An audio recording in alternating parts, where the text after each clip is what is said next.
Hey guys, Dan Neckers here from Elite Brands. Look, I've got a huge update for you today. So Meta has just dropped a bombshell update that's going to shake up the entire health and wellness advertising space. This directly impacts anyone in this space who sells supplements, so supplement brands, skincare brands, weight loss, any medicinal sort of products, and any other niche in this category.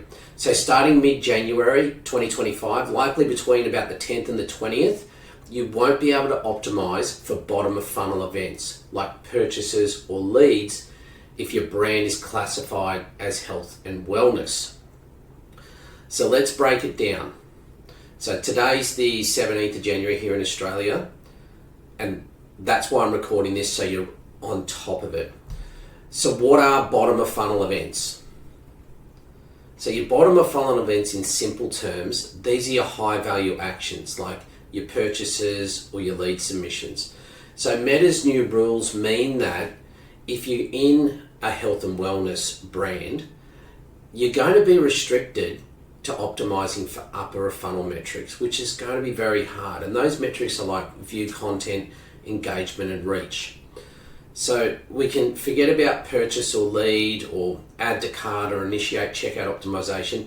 Meta is just not going to allow it, which is going to be really problematic. So I guess the common sense question is, well, why is this happening? And why is Meta doing this? So the update seems to stem from HIPAA compliance issues. So if you're dealing with medical conditions, like health statuses or anything that could tie to personal health data to Meta's ad system, it's going to potentially be a violation. For example, if someone with, high blood pressure buys your product and that data is fed back to Meta, that's problematic. So, and the same could be for diabetics. And so Meta is preemptively tightening its policy, possibly because of a mounting legal risk or impending FDA or FTC crackdowns. For those not in Australia or outside of the US, they're the US-based organisations that look after policing this space. So I guess then the question is, what defines a health and wellness brand? And what classifies them as that? So if your ads on the platform or landing pages, so anything on your website reference medical conditions, diagnosed issues like diabetes or asthma, specific health conditions such as exact blood pressure readings or detailed metrics like blood pressure readings or vitamin B12 levels, or it refers to a provider-patient relationship and CRM systems tied to sensitive medical data. So if Meta's algorithm flags your content for one of these reasons, and you're in a health and fitness, health and wellness category, these restrictions are going to apply to you. So not great. You know, you're selling supplements, you want to be optimizing for bottom of funnel. So what can you still advertise? So we've had a bit of a dive into it, and what you can do is you can market symptoms like tiredness or low energy or dry skin. They're sort of fair game because they're not tied to a specific diagnosis or condition or a health metric. However, that's on the ad side. If the landing page doesn't align with that, and if Meta detects references to medical data or medical conditions or specific health statuses, then you're still going to be classified as a health and wellness advertiser, which a lot of them are going to be, because a lot of these feeling tired, low energy are symptoms of an underlying medical condition, which we then usually provide a solution to on our pages, on our websites. So what do we need to do immediately what action do we need to take right now so that this doesn't affect us? So you're going to need to audit everything. You need to go through your ads, you need to go through your landing pages and your product descriptions, and you need to remove anything that mentions medical conditions or specific health metrics. Stick to symptoms, generic symptoms if possible.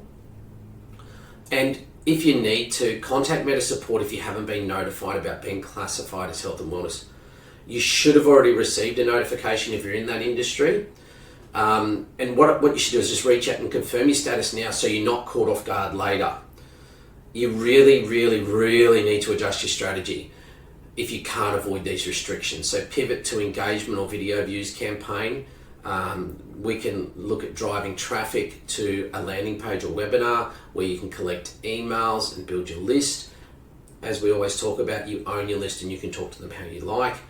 Keep any sensitive data out of Meta's ecosystem. So ultimately, we need you to stay compliant.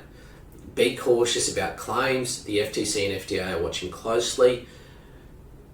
Look, don't promise results you can't back up without solid proof. That should be a standard anyhow. So final thoughts. It's not all doom and gloom, and there is a way to deal with it, but it's just another curveball, like iOS 14 or Cambridge Analytica update. So it's iOS 14 all over again, and it's going to have some short-term hurt, especially for brands spending big on health and wellness ads. But like with any challenge, the market will adapt. New strategies, which we've been working on, and tools that we can use will emerge. And those who adjust quickly will thrive. So you've got a moment in time where this is going to impact everyone, and you can try, for now, stay ahead by testing new approaches, keeping things compliant, and focusing on building assets. Focus on building assets that you control, like your email list. So let's tackle this challenge together. So if you want to know more or want to learn more, I've just written a blog about it. Feel free just to scan the QR code, or you can go straight to our website, elitebrands.org. There's nothing to sell. All we're saying is that these changes are coming. It's not an idea or a maybe, like these are actually happening. You need to get ahead of it. If you need help getting ahead of it, feel free to reach out to us. We're more than happy to help. We do have some really cool ideas and strategies about how we think we can stay compliant but still advertise what we need to advertise in this health and wellness space, because we have quite a few clients in this space. So it's not the end of the world, but you do need to make changes. If you ignore it, it's not going to go away. It's going to detrimentally affect your ability to advertise on the platform. If you have any questions, chuck it in the comment below. If you know anyone else in the health and wellness space, please feel free to share this video with them on whatever platform you're looking at it on. And let's get through this together, guys.